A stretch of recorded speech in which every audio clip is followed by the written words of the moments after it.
Well, hello and welcome to the March 2022 update of the Yarslow Model Railway. Somewhat delayed owing to circumstances beyond my control, but here we are. And as the title says, spring is sprung. The sun is shining outside. I've managed to get loads of stuff done in the shed in the last couple of weeks or so. And here is an update. And before you all hit the unsubscribe button, because I'm only putting things up once a month, let me assure you that we're back in the groove, and I've got a couple of bite-sized bits coming your way in the next 10 days or so. So in today's video, moving on from this, you don't know what you've got till you find it, trains on cartridges, and all change. This is the story sidings. Now, at the end of the last update, I left you with this view of Butterbump and Mumby, which showed the platforms having been built out of plasticard. I'd mocked up a few of the signals, trees and one or two other bits and pieces just to see what they were going to look like. And I'd put some polystyrene in around the wheels bridge kit, which has been made straight out of the box, painted with acrylics and weathered with weathering powders to give the effect that you see here. Now, moving on from that, I started to add some buildings for row boxes, which for me is important to understand how the ground lies. And here they are. This is a Daypole engine shed which has been cut in half and glued end to end. In fact, it was made as a kit end to end. And beside it, I'm starting to put together here a mock-up for a loading bay. The small platform there will sit under a canopy, and you can see how the topography of the ground here flows left to right.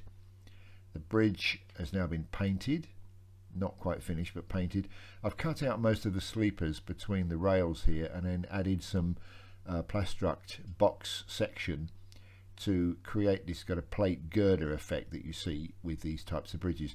They're actually a plate with two girders, one either side, and there are girders underneath, and then some of this stiff blue foam to try and get the angles of the riverbank. I'm not entirely happy with this, a bit more carving required, but it does the job it's intended to do, and of course it allows the boys' train to take the boys home.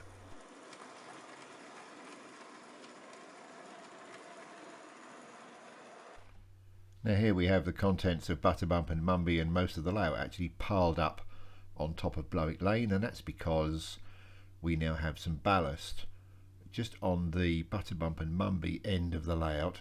The main line, first siding, and the start of the row boxes siding, you can see, has been ballasted, wetted and glued in the traditional way. I've taken the ballast through the back seam so that if you look through there you don't see unballasted track, and I shall probably cover this with a small tunnel, but you can see that we're now making progress on the branch. The hills have been covered with both filler and with a polyripple substance.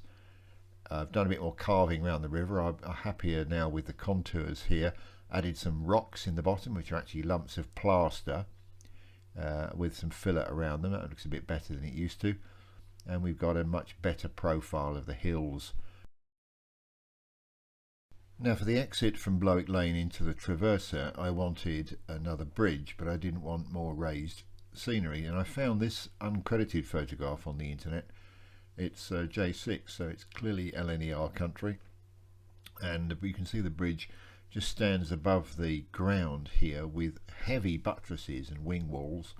This is an occupation crossing, probably for carts or even animals to cross from one side of the line to the other. It's not a main road in any way, shape or form, and that's what I wanted to recreate.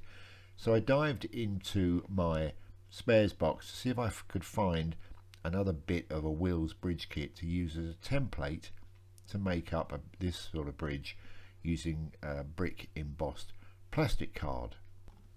And having found a front arch and then the top parapet, I found a couple of wing walls and then a couple more and then a few more bits of plain brick, and lo and behold I came up with enough bits to produce this, the bridge kit itself, with heavy wing walls sticking forward which are simply 4 wing walls with some cut brick sheet on the top. The back of the 2 parapets that you see here is actually quite heavily damaged on the other side, but of course you don't see that, so you'll never know. The road, incidentally, is made up of picture framing card, of which I have acquired a huge quantity simply by asking my local picture framer. And here you can see the developments at Blowick Lane with the polystyrene lumps, and here's my bridge in place, painted, not yet weathered, but you can see with the card top looking every inch the occupation crossing that I wanted, and I'm really pleased with the way that that's come out. There's a little ground frame at the base of the buttress there. I'm not quite sure that's where it would live. I might need to move that. And the back scene here needs replacing because it's the wrong size, but it's coming together. And here we are with another coat of paint on the bridge, making it look better. The back scene has been replaced with one that's the right size, right height. And I've moved the other bits and pieces around for the minute until I'm happy with where they need to go. Extra polystyrene has been added so I can carve up the hillside, but this is looking really good. That's what the view is going to look like going across the bridge, and then looking through the bridge into the storage sidings. There's the traverser beyond.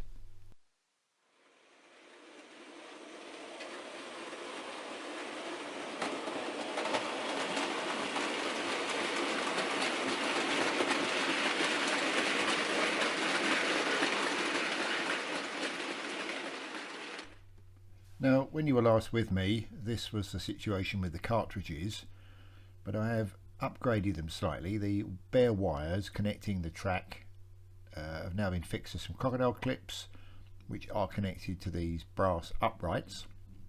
And the brass uprights themselves are using these crocodile clips, in fact, from the old layout, to connect to the cartridges. And here they are. I've made 3, one for the boys' train, one for the milk, and one for the engineers at the moment. You'll see the simple card doors as before, and then the track wired to 2 brass screws which are screwed into the top of the sides. Simple coffee stirrer sliders for the doors, and this is what it looks like in operation. The crocodile clips simply clip onto the brass screws, and the train is then able to depart and go off onto the rest of the layout.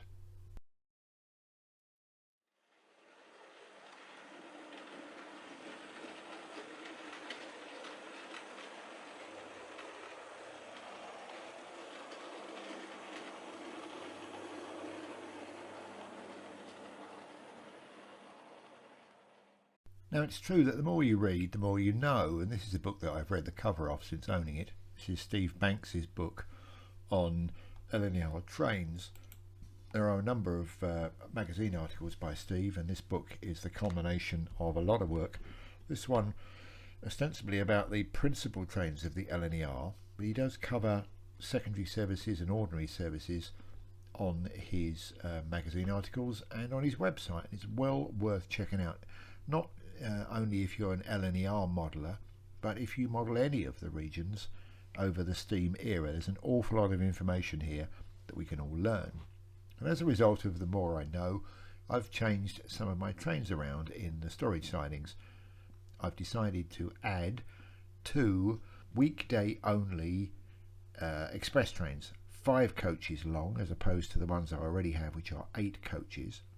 Because it's quite clear reading Steve's book that during the week express services ran with short formations, quite often 5 or 6 coaches, increasing up to 8 at the weekend. Now, of course, in the real world that was 6 or 7 coaches increased up to 12, but I don't have capacity for that, so I'm talking here a 5 coach train, and then at the weekend that same 5 coach train is added to make 8 coaches. Now, it might be a strength and a coach plus an extra portion, or it might be 3 extra coaches simply because it's a busier train.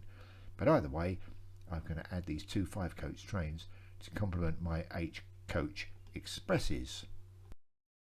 Now, that means, of course, that I either need to lay some more sidings, or I need to forego some of the trains that I've already got. And actually what I've decided to do is the latter of those two. I do seem to have an awful lot of unfitted freight, F-class unfitted freight trains. So all I've done is to drop one of those in each direction and to add in 2 5-coach express trains, one up and one down. I've also taken the opportunity to change the consists of some of my trains. I've had on my fish train, for example, a number of container wagons. It's quite clear, reading Steve's information, that container wagons rarely travelled on fish trains. They tended to be fish wagons as opposed to the insulated type of containers. And so I've removed the insulated containers, put those into the E-class freights where they belong, travelling at a faster pace than other trains, and generally mucked around and messed around with some of the wagons to make the consists a bit more believable. And finally I've corrected a few schoolboy errors, like putting loaded open wagons on trains that are supposed to be empty wagons, empty trains, putting banana and fruit vans on unfitted freights, forgetting to put barrier wagons either side of gunpowder vans, all those sort of things. Things that are important when you put freight trains together. And in fact, one of my bite-sized bits that I'm going to do, one of my short videos that's coming up fairly soon, is about some of the generic rules about how to put together our freight trains.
And that's about us done for this update, so thanks for staying with us.